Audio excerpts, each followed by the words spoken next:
This film is about our 2-week adventure exploring one small corner of British Columbia in Canada. Canada is a massive place for anyone living in the UK. It's actually 41 times bigger than the British Isles. Our explorations led us to Coola in the heart of the Great Bear Rainforest, which is an area about the same size as Scotland. Ahead of us was a 1,200-mile return journey. After a 9-hour flight from Manchester to Vancouver, we picked up our hire car and drove to Pemberton, which took about 3 hours. We then spent the next couple of days cycling around the area. After a really epic 20-hour journey from Manchester to Vancouver and then on to here where we are now in Pemberton, British Columbia, we finally arrived last night about 9 o'clock. And today is the 1st of September and it's our first morning in Canada. And we're here in Pemberton staying in a lovely chalet, and this is the chalet's dog.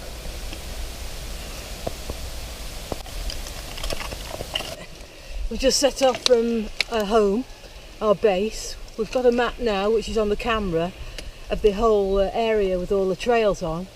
There's a big event on today, but there's loads of cyclists everywhere. There's a thing where you cycle, run and paraglide down the mountain, and we're going up that way to have a look at see what's going on. It's this way now.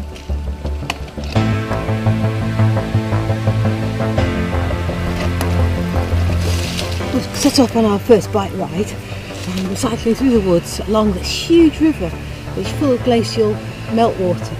We're heading off, trying to follow the trails up through the hills up to where the paragliders take off, so it must be quite high up.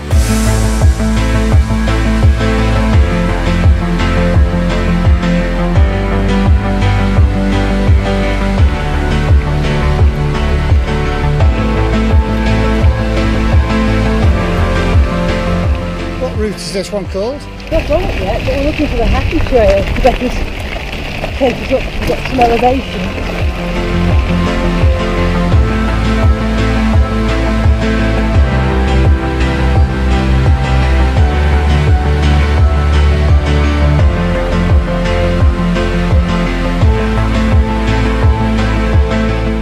I'm glad we didn't do this 2 weeks earlier, as it was 35 degrees. We've had to push uphill for 2 hours and it's pretty hot. Not as hot as 35 degrees, but it's probably about 21, 22. So we've got up to as far as we're going to go height-wise. This is where they do the hang gliding launch from. Overlooks the Pemberton Valley. Beautiful day.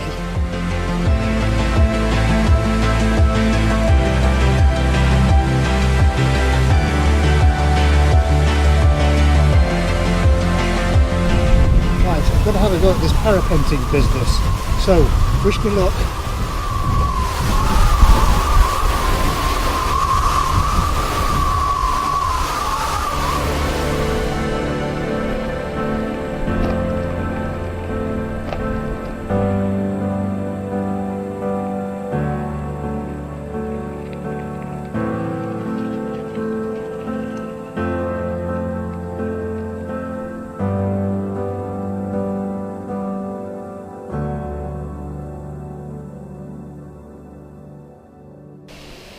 Sunday 2nd of September, and we've decided to go for a flatter ride today, and we've driven up the valley for probably half an hour, and we're parked up by some signs in the river Lillooet, and we're on a road which is summer use only that goes up to Lillooet, but we're just going to cycle up it for a little way.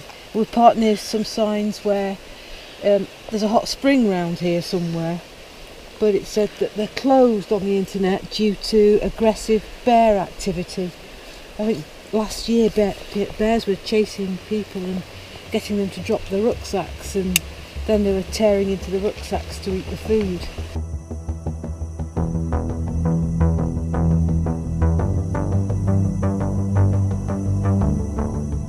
Alternative route. That road was very, very dusty when cars flew past.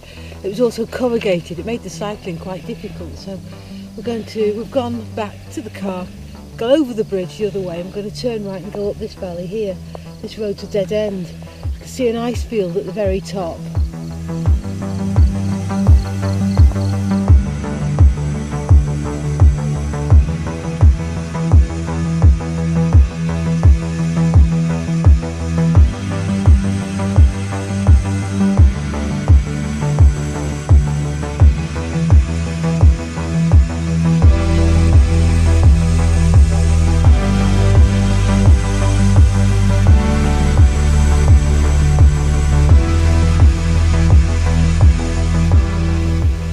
cycling for about 2 hours now, perhaps, following the River Lillooet, and we've just left the public road. We're on a forestry road, and we haven't seen a car for the last, maybe one or two over the last 2 hours.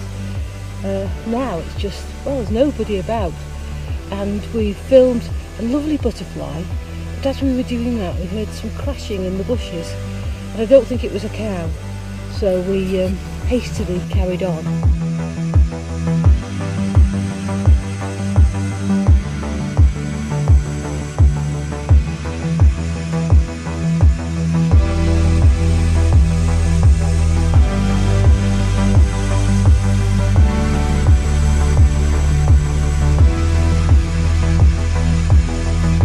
When we were driving back out of the valley, we suddenly saw this bush moving on its own, and suddenly a black bear poked its head out, gorging himself on the berries.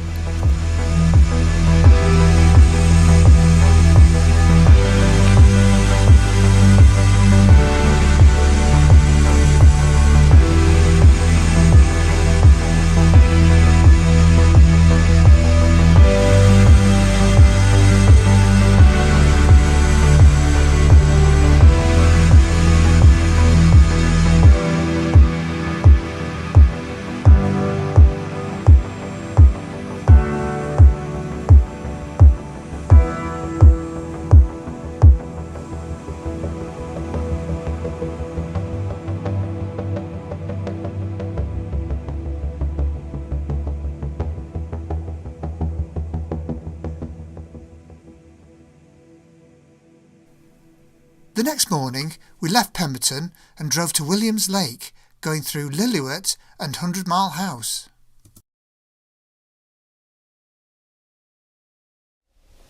We're very lucky to be in such a beautiful place on September the 3rd, and we're driving from Pemberton to Williams Lake via Lillooet.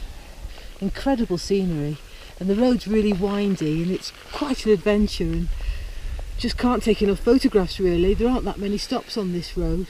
But the light quality this morning is fantastic too for photos. It's so atmospheric.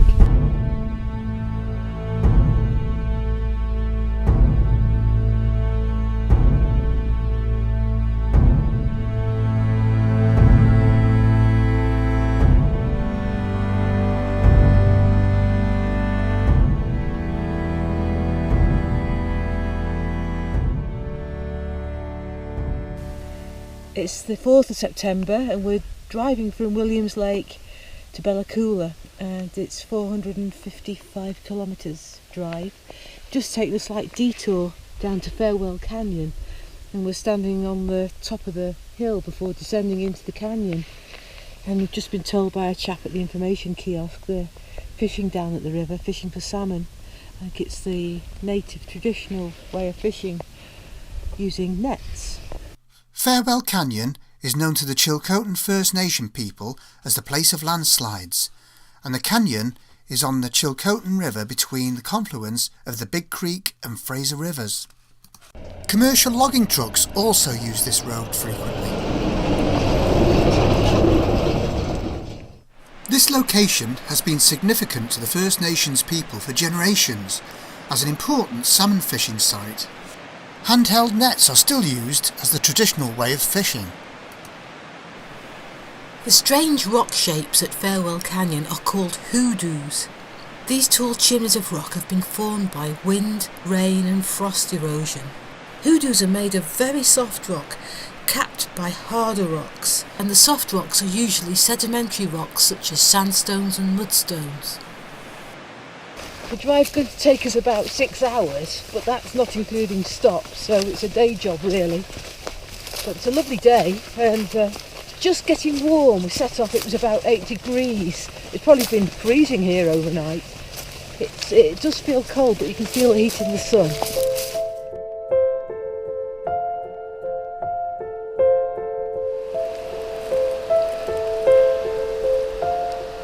We're at Bull Creek now, perhaps another 350 kilometres to go. Lovely weather, it's about 15-16 degrees, but bright sunshine. I'd like to stay here for a few hours, but we just haven't got time. We've got to go on, and maybe there'll be other places to stop and have a look at.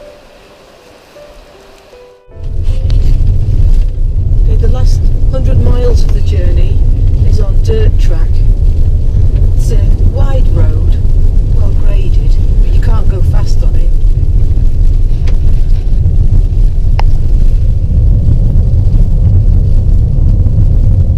On the way, we stopped off at Pelican Creek to see what the beavers had been up to. We're just looking at beaver dams here, and this is one of the pieces that the beavers have gnawed off a tree some time ago, piled up here. But they've even dammed up the pipe under the road. We're standing by the side of the lake, and these trees that the beavers are cutting down and then they're felling them into the water, they're great big trees.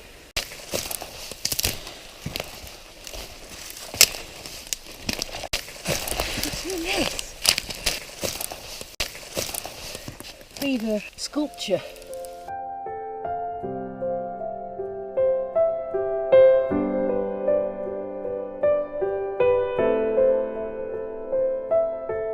Just left the top.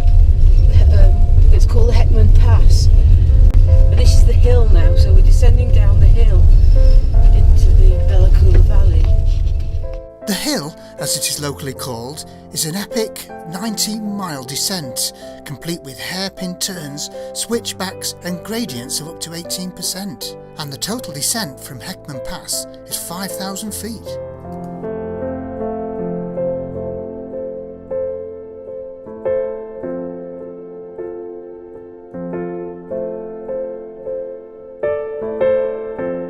Getting down into the bottom of the Coola Valley now, standing by the Atnarco River and looking across at a very big bird over there. I think it's a bald eagle pecking at something.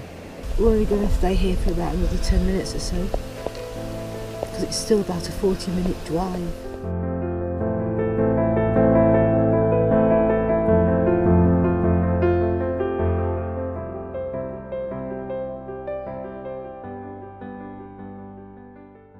Coola Harbour serves as the grand entrance to the Great Bear Rainforest. The area is one of the most isolated in British Columbia and has the largest tract of unspoilt temperate rainforest in the world. Haunting seal noises can be heard beneath the boardwalks of the harbour, creating an eerie sound in the twilight.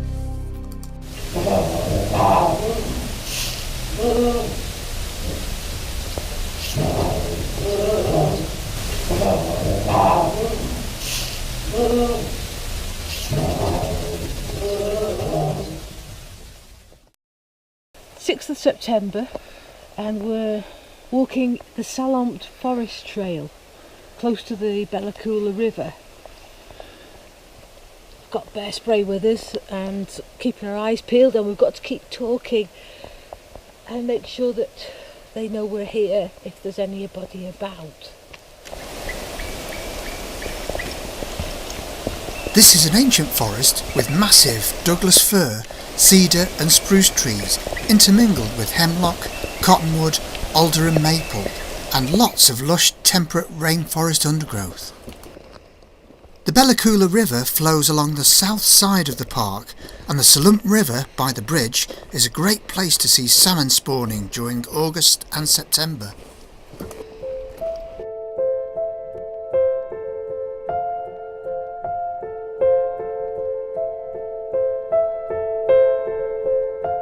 This is a Douglas fir, and according to the sign behind the tree, it's nearly 1,000 years old.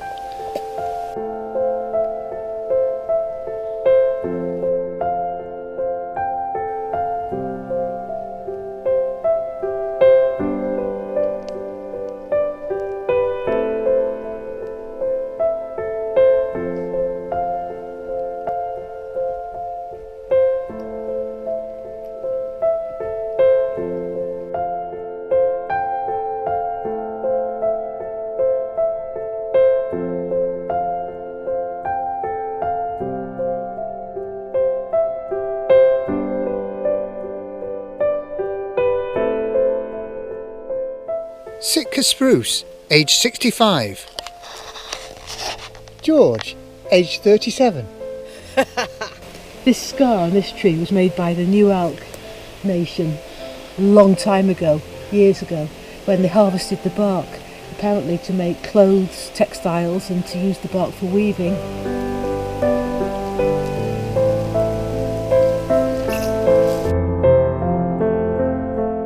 We've got the bear spray with us because it's there's huge salmon in here. 2 dead ones there slung over this branch. Seagulls down there. Animals are using this now as a crossing across the river.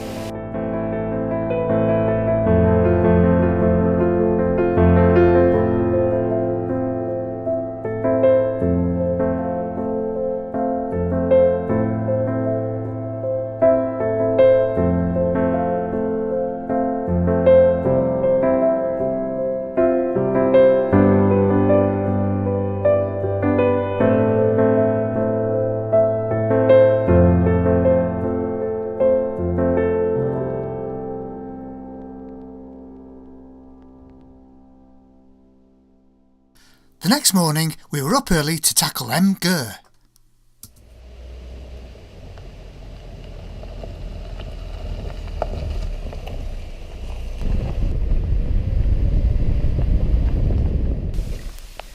Well, we found the start of the Mount Girth trail, so we've parked up at the side of the road, turned round. There's a really steep bit here, tricky bit we had to negotiate just before we got to here, but it's all right now. And just about to set off. The flies are bad.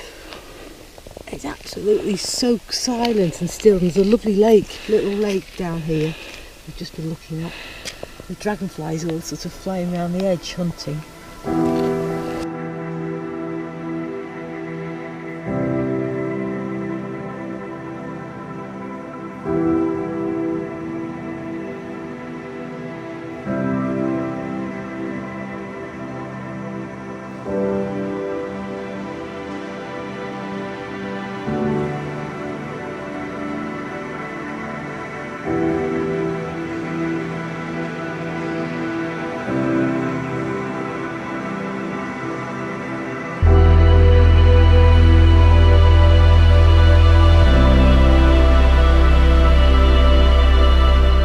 About halfway there yet. I know, that's even more than that. It's not that far to look at. British Columbian coastal mountains, just by Coola.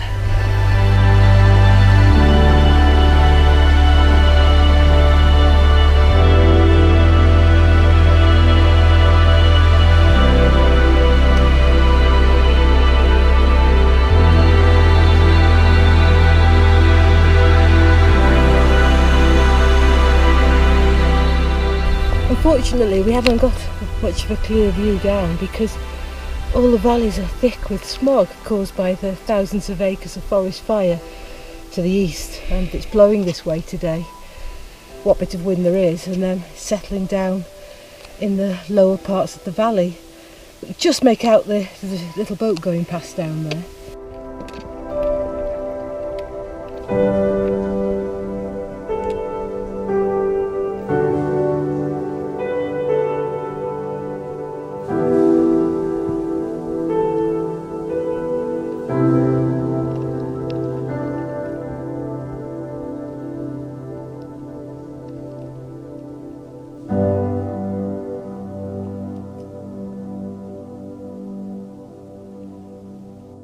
Well, we finished the walk and it was a fantastic walk, it was lovely, and it's cleared up steadily throughout the day now, so we've got better views than we had when we came up.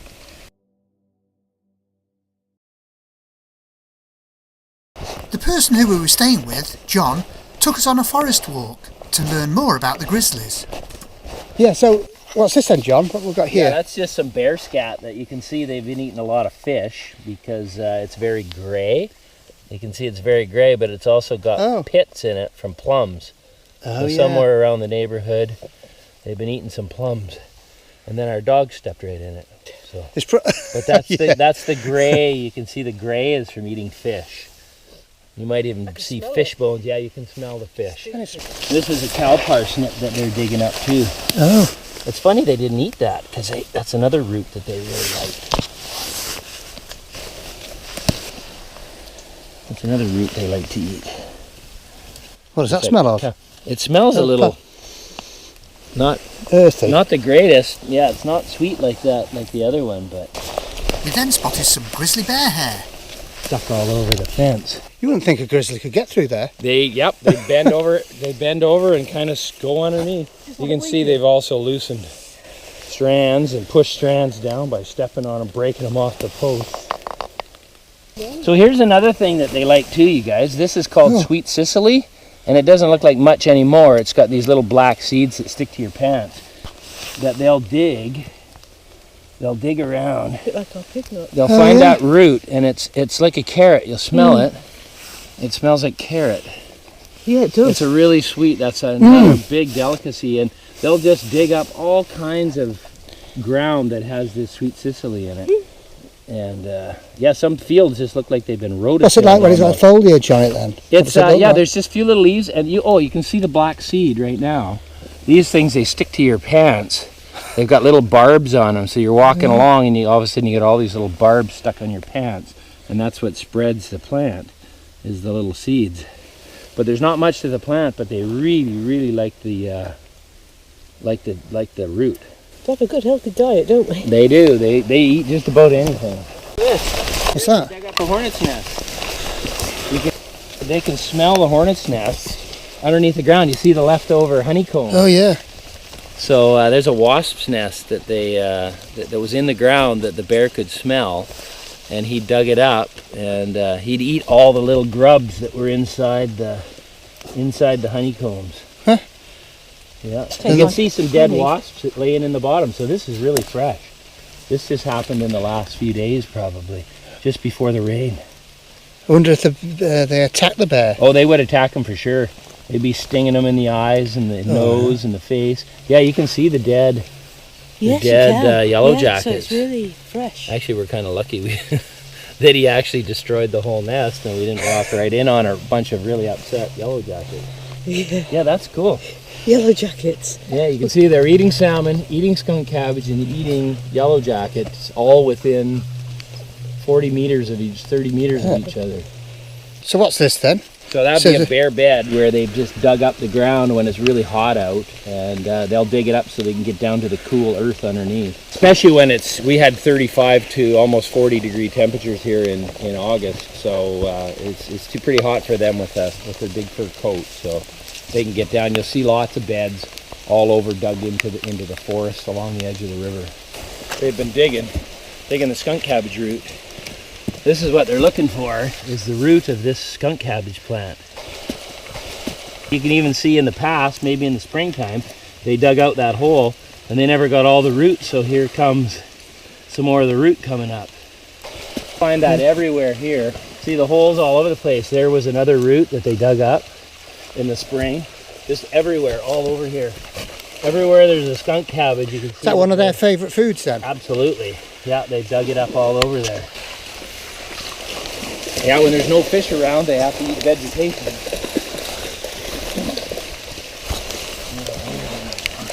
Oh yeah, here they are.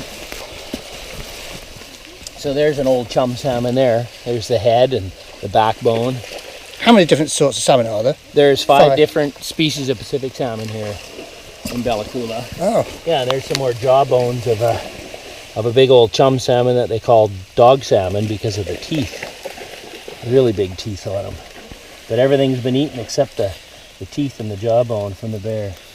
Oh, it's not a delicacy for them then? No, that's right. And they'll leave, a lot of times they'll leave this. They'll leave the operculum. There's nothing in it but just cartilage. And a lot of times they'll leave the milk, the sperm sacs from the male too. They don't seem to like those either. But you can see there's little maggots crawling on there. The maggots have pretty well eaten all the meat down. So that's nature at its finest there. What are the 5 types of salmon? So there's chum here, and there's pink salmon, which are the small brown ones. We get Chinook salmon earlier, and then sockeye salmon and coho salmon that are starting to spawn now, sort of in September, October through December, January. Oh. Yeah.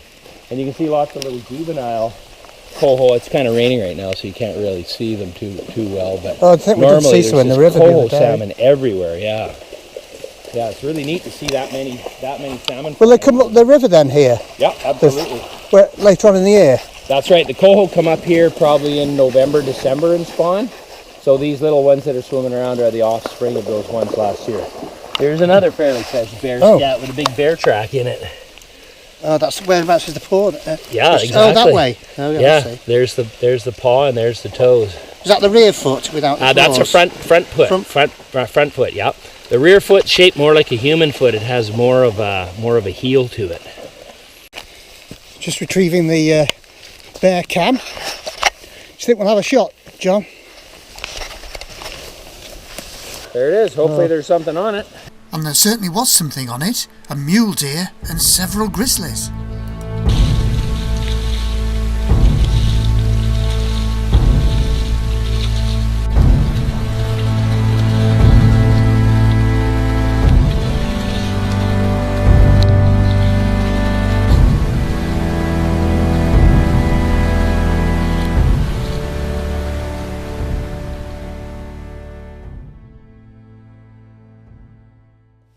Today's walk has a geological theme.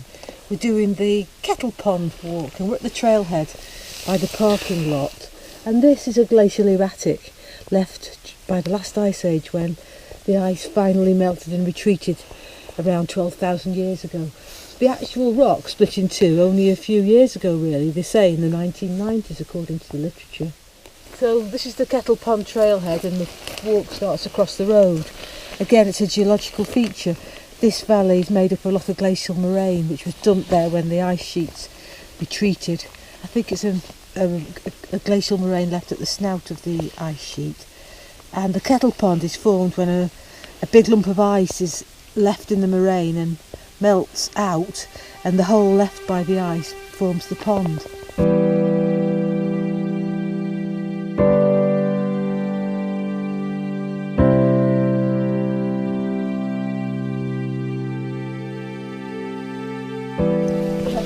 This looks like some of the moraine covered in moss.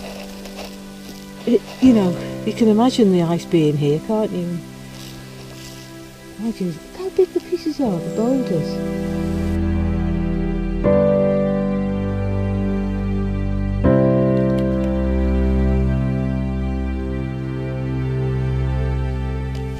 The moss seems to creep over everything in this forest. I'm just wondering how long it takes to cover things like logs, like this here.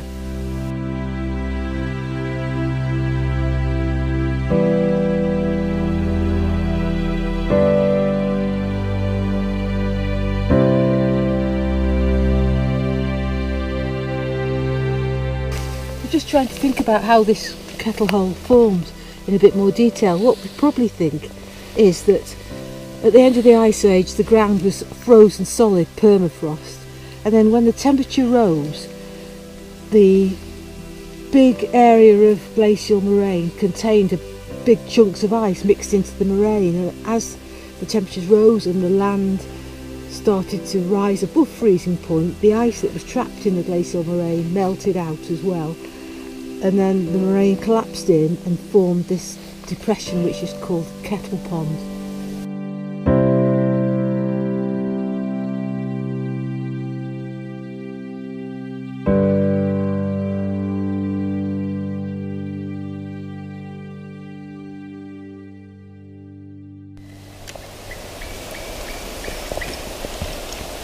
How far's the walk? 2 kilometres, 500 metre climb up to the Medby Rock Outlook, or Lookout, where a famous artist, local artist in the 1920s used to go to paint the view.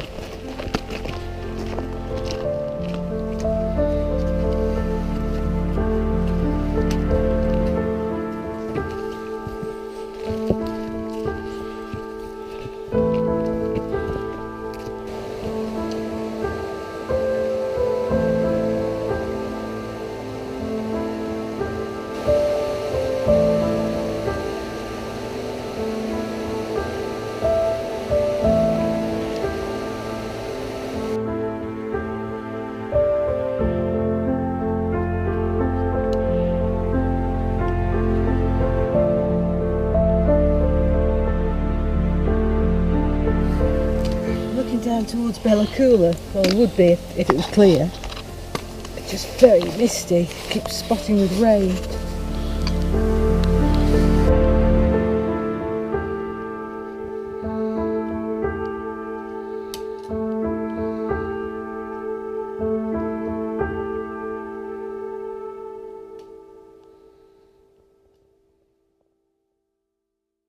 What a place to come for a Sunday afternoon walk. We're on Walker Park Island, walking through the big cedars, and it's something like a film set really. It's like being on something like Jurassic Park. These trees are just huge and they're all covered in lichen and mosses. It's dripping because there's been a few showers.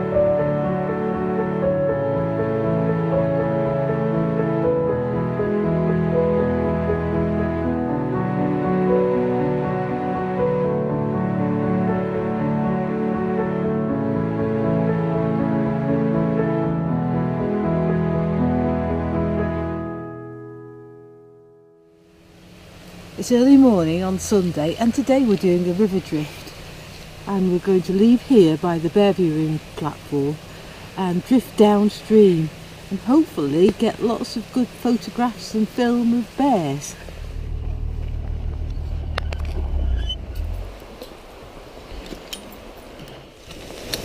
Okay, so as far as bears concerned, we're going to be very gentle, and it's all about good manners. They're very bright, very emotional, and we're going to treat them as something, well, we're going to treat them as they are, equally as powerful and awesome as we are, and give them the respect we're due. We're not going to chase them.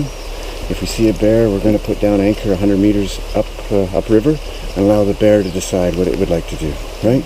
I know you'd like to get your pictures, and hopefully we shall get some images.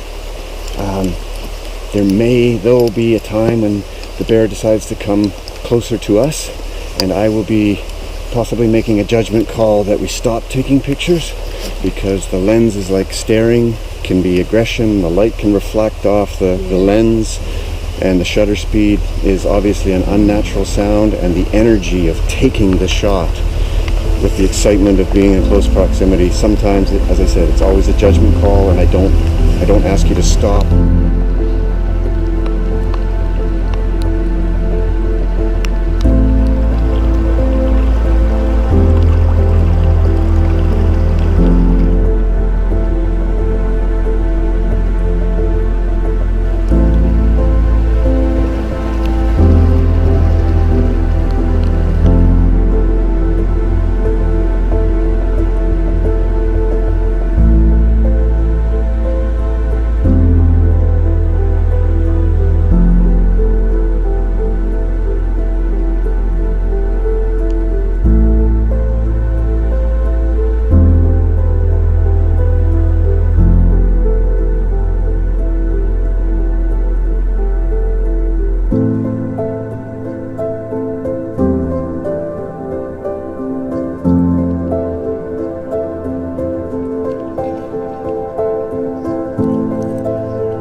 Today we're walking the Burnt Bridge Trail, which is a tiny part of a really long distance trail that goes all the way across Canada, and it's part of the Alexander Mackenzie Heritage Trail.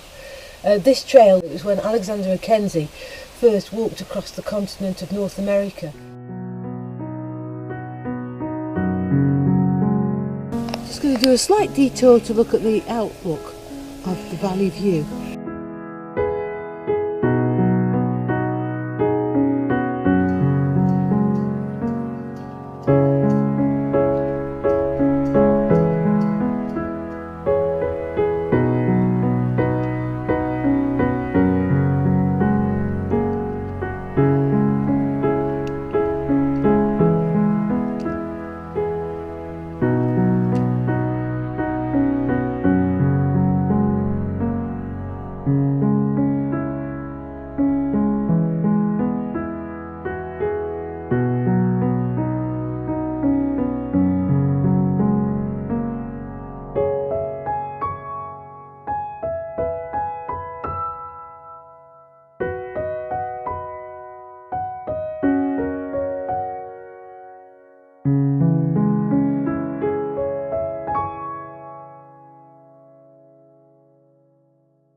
We're just doing a short walk after we've been to the Belarco viewing platform and seen one grizzly bear hunting and catching salmon as he swam down the river with his head under the water.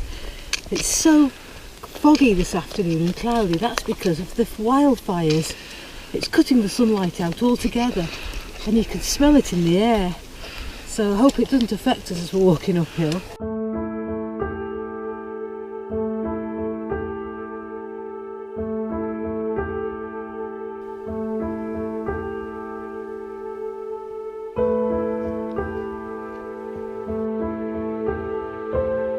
I think this trail's a very old trail, part of the network of trails that the traders used 100-200 years ago to carry the goods out of the area, because this path links into other paths on the Rainbow Range and you can walk for days hiking across the mountains from here.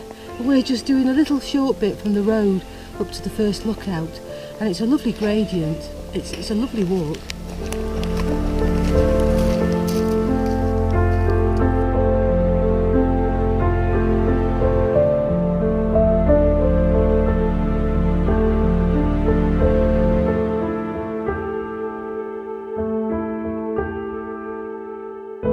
Do you think this is the lookout?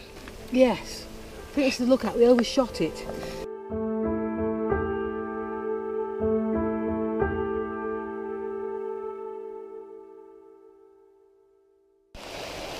Well, we've finished our remarkable and fantastic week at Coola and can't wait to come back. Where we stayed, the people were absolutely lovely and everybody's been so friendly, and it's been a brilliant week and we've seen so many bears. The weather's been mixed, but we've had days like this as well, and we're sad to leave really. So we're heading out now, heading up the valley. We're going to go up the Hetman Pass and then all across the Chilcotin Plateau to Williams Lake, stay there tonight and then head on to Squamish tomorrow. Well, we're almost up the Hetman Pass now. We're still climbing steadily and we're getting towards the top. It won't be long now.